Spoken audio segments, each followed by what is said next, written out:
So how have we gone from this? That young man. I forgive him.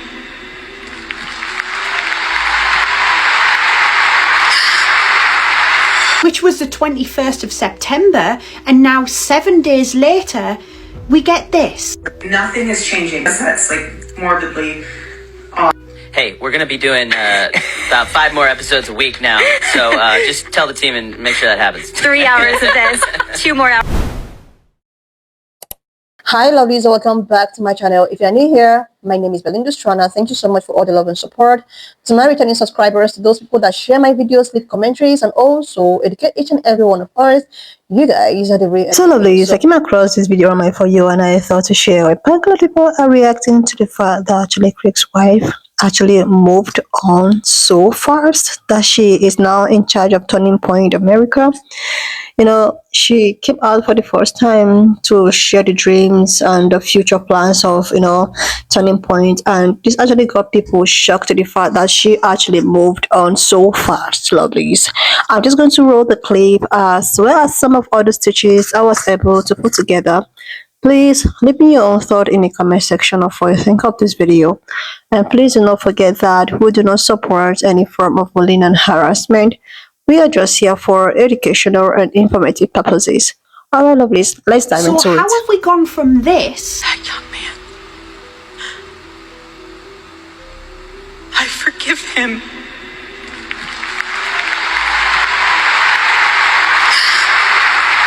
Which was the 21st of September, and now 7 days later, we get this. Nothing is changing, but I want to preface, we're not awkward. We're not like weird.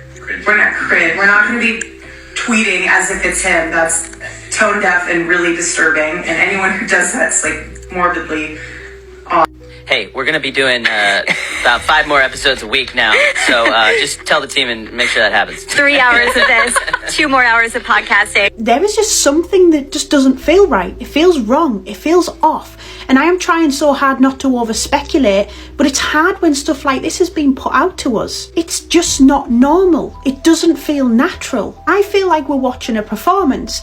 It's almost like we're watching a movie unfold right in front of our eyes. And it's things like this that make me think that Charlie Kirk's assassination is so much bigger than we could ever imagine. Y'all, Candace just called out Charlie Kirk's wife. I do want to assert here that I'm uncomfortable with the fact that despite all of the friends that Charlie Kirk made, all the schmoozing that he did, presidents, right, department heads, I am the only person that is publicly demanding further investigation into his assassination. Why? It's totally rubbing me the wrong way. Something's not right here. Even Turning Point USA, they're just like, we've accepted, like, obviously there are holes in this narrative, and they're just like, we're gonna just keep up his show. What is going on, actually? I just want to say that and get it off of my chest. I don't like it. Throwing it to some of our sponsors. I tell you all the time about Preborn because I've watched way too many people are standing up for the truth. That's what I do here. She took over Turning Point USA. Charlie Kirk's wife took it over. She's talking about her. Yeah, Erika, she is exposing a lot of things. Why aren't you asking questions? I am so over Erika Kirk, it's not even funny. And I know you knew exactly what I was getting at. Honestly, my first apprehension with her was during this IG carousel post where she's like posing on his dead body, like super distasteful, weird. And if that wasn't bad enough, this cringy speech during his memorial, man, I mean, like you can tell she was a former pageant queen, and this little moment right here, come on. The forgiveness of the shooter, like, like what is that? That is so rehearsed. And now, of course, she's the CEO of Turning Point, and she gets to host his podcast and laugh and smile. How dare I be so cynical to not think that this is the natural expression of a woman who just saw her 31-year-old husband get unalived in front of thousands of people in the most horrific way just a few weeks ago. I understand everybody grieves differently, but this looks like a hostile takeover. Changed my mind. I mean, look at this face. As of the recording of this video, we're only 16 days out from a supposedly brutal, horrific assassination of the love of her life, of the father of her 2 children. And she's acting like it kind of didn't happen. Are we going to hear about the Romanian Angels situation? Are we going to hear her address what some people are saying, that she's been banned from Romania for a certain thing that people are accusing her of? 16 days out. I would expect this maybe from somebody 16 months out. But I have grandparents, and I know people, and you probably do too, that still mourn the loss of a loved one who wasn't taken during a horrific assassination or some kind of unexpected accident. Something where maybe a loved one was struggling with cancer for a couple years, going through chemotherapy, and the doctor's like, well, get your things in order because so-and-so only has 6 months or 12 months. And even after that, you don't recover like this. Even after preparing yourself 16 days out from the actual demise of the individual that you say you love, am I tripping? Or is this as bizarre to you as it is to me? I don't know who started the trend of Republican or conservative, whatever, conspiracy theorists on the internet, but all this shit that's going around now about like Charlie Kirk and the bullet and Erika Kirk and her not being in a relationship with him and being part of the Trump admin secret squirrel operations. You guys are fucking stupid. You're QAnon. You're Q. You're talking about conspiracy theorists and you're QAnon? Huh? Who's a bigger conspiracy theorist than you? You're QAnon. You're ultra mega QAnon. Nothing you believe is real. You guys believed all the QAnon batshit crazy nonsense. You guys thought JFK Jr. was coming back from the grave. You believed the big lie and you even showed up on January 6th. No normal person does this shit to their lawn. This is not normal. This is weird cult shit. As if that's not pathetic enough, look closely at this. It doesn't just say 2020. It uses Q's for zeros. Your QAnon is Bach.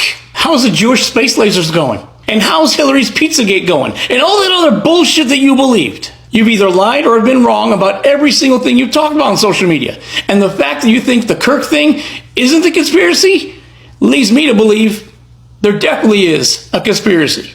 I mean, of all people to talk about conspiracies. Dude, sit this one out. You're goofy. Stop it. Here, not saying a word, but I'm telling you right now, I'm calling bullshit on this.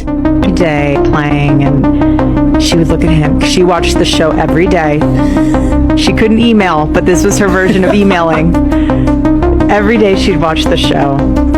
And she did it because Daddy would take the item that she gave to him and have it on the show with him. And sometimes he would say, like, this is the item that my daughter gave me. Sometimes he wouldn't, just to see if she was really watching. And so when he would come home, she would be like, Daddy, I saw the puppet on the show today.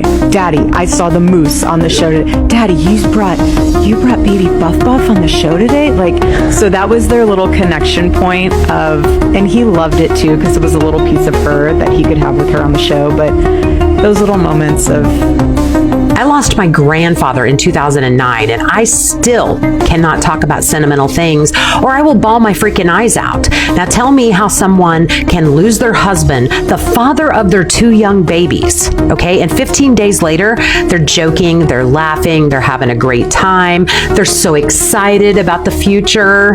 When I lost my grandpa, I thought I lost my future. Don't give me that shit that she is just trying to cope, and that's her coping mechanism. Check out this video and see what he thinks, if you see what I'm talking about. Only group will continue to go on. All of his socials that God has blessed us with, the people who follow those socials will go on. Nothing is changing. But I want to preface, we're not awkward. We're not like weird. Cringy. We're not cringe. We're not going to be tweeting as if it's him. That's tone deaf and really disturbing. And anyone who does that's like morbidly off. You think? So we have speeches that no one's heard of. We have interviews that no one's heard of. We have stuff from Korea and Japan that no one's heard of. Podcasts. So, I mean, in the words of my husband, buckle up, because there is a lot of content to be had, and we have so many amazing things down the pipeline that we are working on currently that will unveil in due time. I am so excited. That's what I'm talking about. That's exactly what I'm freaking talking about. I think it's odd. I think it's very odd behavior of a grieving widow. And I have never seen that before. And I'm 55 years old, so I've seen people lose their husband. I've seen people lose close family members, including myself. And that behavior is very off. Maybe I'm just being over emotional about this. I don't know. But what do you think about it? What do you think? Have you watched these videos? Tell me what you think about. Somebody asked me about Charlie Kirk's widow, and I was really blunt and straight up with you about it. I get a weird feeling. I got a really bad feeling from her. It's just a vibe. But I don't like what I've been seeing from the organization ever since Charlie was murdered. And last night, somebody asked me about Erika, the widow, in the super chats. And last night I said, I'm getting this vibe from her that she's very fake. The 2 speeches she's given, the public appearances, I said, I really don't like how the whole organization has been handling his death. It's gratuitous. Yeah, I'm putting the fire here right at the feet of Turning Point because I am disgusted. I am genuinely disgusted. I am looking around and wondering whether Charlie's entire life was the Truman Show. None of you guys are behaving in the way that you should be behaving, okay? There is no way you are letting these lies fly unless, as I am hearing, unless it is true that there was a big payday that was on the line. And if Charlie radically stated that he was done with Israel, if Charlie said he had no choice but to abandon the pro-Israel cause because of, and I quote, Jewish donors, the behavior of Jewish donors, if he said that, yes or no, well then, I don't know, maybe some people didn't want to take that risk that he was going to become Candace Owens and Tucker Carlson at Turning Point USA with all of those presences, so much presence across college campuses. Maybe they didn't want to take the chance. You see, I'm just one person, so it's easy to just try to cancel my life and lie on me every second of every day. But Turning Point USA, I think, got a little bit bigger than Charlie, and I'm no longer going to allow this lie in this narrative. So answer the questions, yes or no. And I'm going to, again, challenge you to lie. And if you do lie, I'm going to expose the lies. And I'm going to start dropping videos, actually. So that's where I'm at. Enough of the games. Enough with trying to allow Israel to wrangle a narrative that you know is not true. Charlie did not die pro-Israel. He did not die for Israel. He did not martyr himself as a friend of Israel. In fact, the friends of Israel were pressuring him really badly. And he was done. And he finally stood up for himself. And I'm proud of that. And I will say this, you know what? Somewhere, Charlie is watching, okay? And I hope he knows that we are reunited, okay? We're on stage right now, and the Jewish donors are very angry about it, extremely angry about it. But it feels good to know that in the end, truth is going to win. So, accept my challenge or don't. Everyone's praising Erika Kirk's memorial speech like it was brave, but when you actually start looking into her, it gets dark fast. And I stand on what I said. It seemed more like a rally than a memorial, and Charlie's own parents and sister didn't even attend. Grief isn't a performance, and what went down at that memorial definitely felt like one. First off, have you even looked into Erika Kirk, or looked into how her and Charlie even met? Erika and Charlie met in Israel. We all know that people in power set up relationships all the time. She won Miss Arizona 2012, a Trump-owned pageant. She was also an actress on a show called Summer House. She became a casting director for multiple nonprofits, also orphanages, including one named Romanian Angels. Go search it yourself because the stuff that comes up overseas is wild. And her dad worked in defense, running Raytheon's Israel division. Are you starting to connect the dots? Not long after Charlie started asking real questions, saying his morality was on the line, suddenly he's gone. Even one time Trump was asked about Charlie after his life was taken, he started talking about the ballroom in the White House. Now Charlie's entire platform is in Erika's hands. This is not random. It all leads to the same place. They used faith and forgiveness as a stage prop just to get more control. Hey, what's up? I did a deep dive last night into Erika Kirk, or Erika Francie's Romanian Angels organization, which was an organization that was linked with the U.S. military and accused of trafficking underage girls in Romania. Now, since this issue started going viral, pop-ups like this, which I have never seen before in my entire life, have started showing up on Google. So utilizing Google to try and find this information is probably not going to deem fruitful. The main sources we're going to use today, and I will post the articles right here, are G4 Media, Active News, and, excuse me, I'm going to try and pronounce this, Stripent Ruviata, which are all Romanian news organizations, as well as a video posted to the video sharing site Vimeo, V-I-M-E-O, that features Erika Kirk talking about this organization directly. Now, that Vimeo video is about 3 minutes long, so for the sake of time, I'm not going to play it, but I do encourage you to go look it up while it is still available, because it's posted on her personal Vimeo page at Erika Francvi.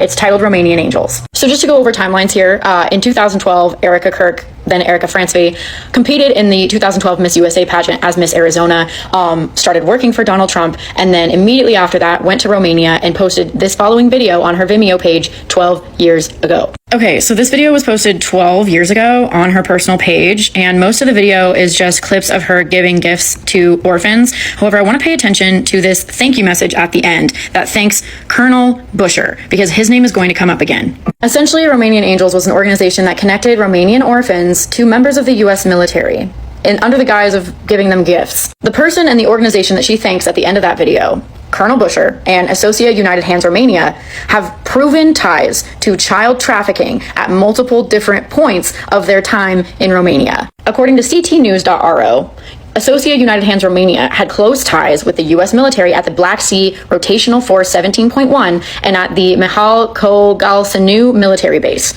Now, forgive me for these pronunciations, I don't speak Romanian. In this article from January of 2020 from activenews.ro, I translated it, so let me just read it to you. It says, a former translator from the American base in Kogalsanu accuses a real brothel operated here, where minors were brought in. The woman filed a criminal complaint with DICOT, D-I-I-C-O-T, requesting that the Kogalsanu file be connected to the Carsal Develselu file. DICOT is the branch of the Romanian government that investigates organized crime. Now, for background, the Carsal Develselu file was a criminal case in which a 18-year-old girl and a 15-year-old girl, Louisa and Alexandra respectively, disappeared under alarming circumstances shockingly close to a U.S. military base in Romania. And when they caught the person that they accused of kidnapping both girls, the locals had said that that man had close ties with the U.S. military base in Romania. Now, backing it up to Colonel Busher of the U.S. Army, Erika's bestie, okay? I'm gonna go back to that article from January 2020. The Carsal case in the summer of 2019 brought the Devselu base to the forefront. That's the military base, with voices linking the disappearances of the two girls to human trafficking networks and the military unit hosting American troops. The translator cited at the beginning of this article is named Anna Maria Nusanu, who claims that a real brothel operated in this military unit and on this military base, where underage girls were brought here to satisfy the desires of some soldiers. Nusanu notified the prosecutor's office about this brothel on the premises of the military base, and although there was an extensive investigation carried out by the American and Romanian authorities, an agreement signed in 2001 between the two countries was invoked. In that agreement, Romania ceded the right of investigation to the U.S. military. Anytime there were crimes committed on a U.S. military base in Romania, those crimes could not be investigated by Romanian authorities. They were then investigated internally by the U.S. military. The article then says, among those who would have benefited from the services of the young girls brought to the Kogalsanu base would have been the commander of the Black Sea Area Support Team, Colonel Otto Busher, helped by his right-hand senior adjunct platoon leader, Lloyd Sparks. So, the very person that Erika was thanking at the end of that Vimeo video that I showed you is then implemented in child sex trafficking crimes. The article goes on to say, the document contains absolutely incredible information and details, which the author of the complaint, Anna Maria Nusanu, argues with concrete evidence in which under normal conditions would have led to convictions and long prison terms. However, since we are talking about military interests, the US and NATO, these are forces that always try to put these matters on the back burner whenever such scandals explode in the public space, the journalist writes. The case was effectively buried when the Americans invoked this agreement that they had with Romania that essentially prohibits Romanian authorities from investigating these crimes and hands over all investigative authority to the United States military. Here is another article from activenews.ro that provides further proof that Colonel Otto Busher, the person that Erika thanked for helping her with the orphans, was directly involved in these trafficking crimes. In that article, there are translations of his messages where he is negotiating prices for underage girls. So at the very least, the person that she was running that organization with, the U.S. military officer that was helping her do these things, has at multiple points been implicated in trafficking Romanian minors to U.S. military bases. And at the very least, we deserve some kind of explanation as to why she left Romania, why the organization just stopped operating, and why all of this information regarding that man, her connections to him, and what Romanian Angels did while in Romania, while on that US military base, has been essentially scrubbed from Google. And even if we are to assume that maybe she found out about everything and left, why wouldn't you speak up? Why wouldn't you use the power that you now hold to hold the US military accountable and talk about the horrific experience that you had being associated with child traffickers in Romania? That's weird to me. And why is it that everyone who has some sort of working relationship with President Trump has ties and accusations regarding this topic? This is not a normal thing.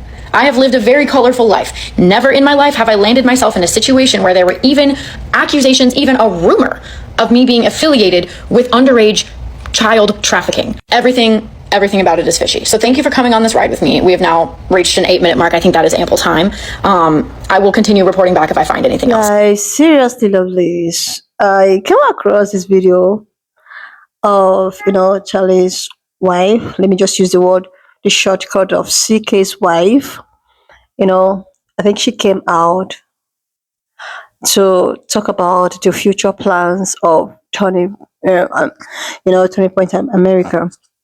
She was so excited with all of the plans, all of the future that this podcast will bring in the nearest future.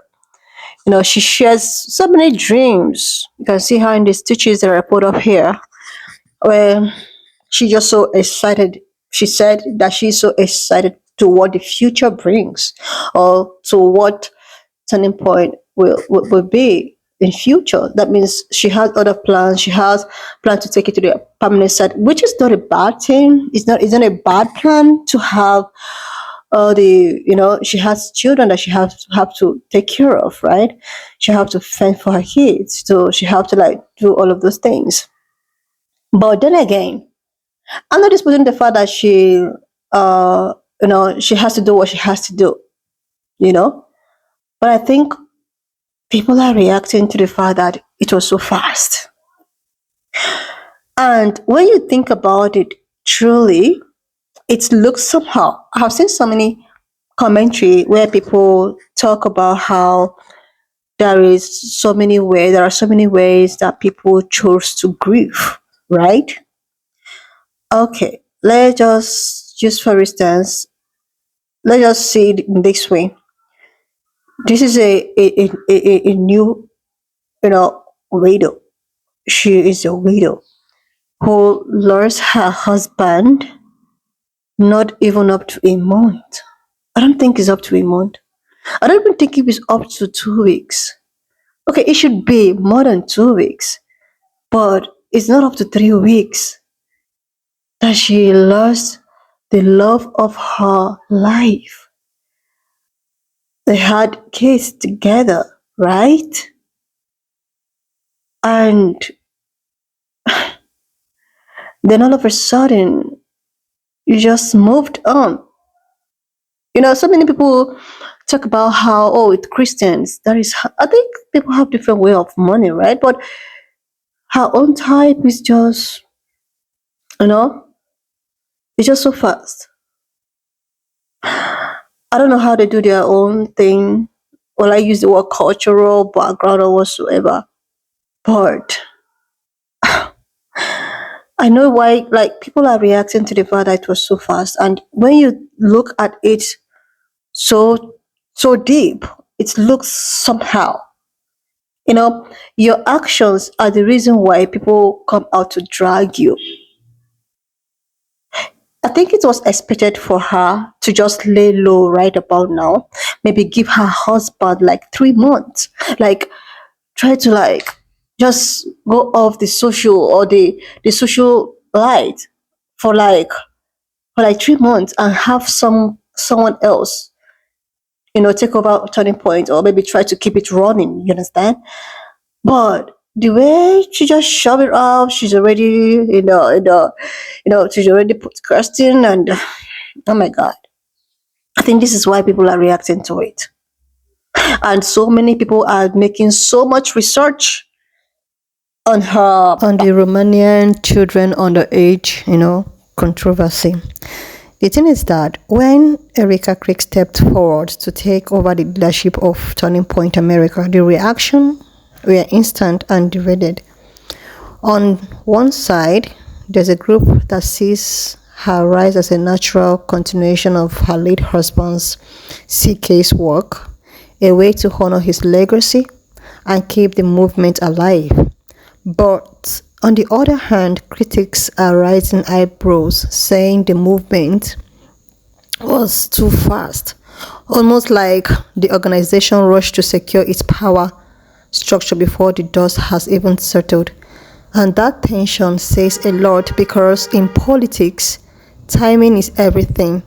When leadership shift happen quickly, people question motives. Was this about stability, or was it about control? Was, Erika truly ready, or was the moment seized before others could even step forward? It also worth noting the gendered undertone here. Some critics may genuinely think it's too soon, but let's be honest. Would those same voices be this loud if a male successor had stepped in right away? Or is it there's another moment where people can't imitate or imagine a woman holding the reins of power without casting doubts on her capability or readiness? Still, the speed of transition does raises real questions about succession planning inside this conservative organization. Was Erika groomed for leadership all along, quietly prepared to step in, or did grief and politics collide in a way that left no room for pause? What's undeniable is that Erika is now at the center of a movement in flux. Whether she sinks or swims won't just be about her. It's about the credibility and detection of Turning Point America as a whole. And right now, both her supporters and her skeptics are actually watching closely to see whether this was truly a movement of legacy or a grab of power in discourse. And I think this is the reason why people are actually, reacting the way at which they are. Reacting, they see it as it's so fast. Why others see it as, oh, maybe that's just the way at which she actually want to grieve. Like they say, everyone grieves differently. Everybody have the way at which they want to grieve. So lovelies, what do you actually think of this? Do you think that this, what's your thought in all of this? Just leave me your own thought in the comment section of what you think of this video. And please do not forget that we do not support any form of bullying and harassment. We are just here for educational and informative purposes. So please share this video, subscribe to this channel if you're here to do that. Also check out my other backup channel, which is Belinda Bars. You're gonna like the content over there. And do subscribe, leave your commentaries, and I will see you lovelies when I upload the next one. In the comment section of what you think of this video, please do not forget that we do not support any form of bullying and harassment. We're just here for educational and informative purposes. Please share this video, and I will see you lovelies when I upload the next one.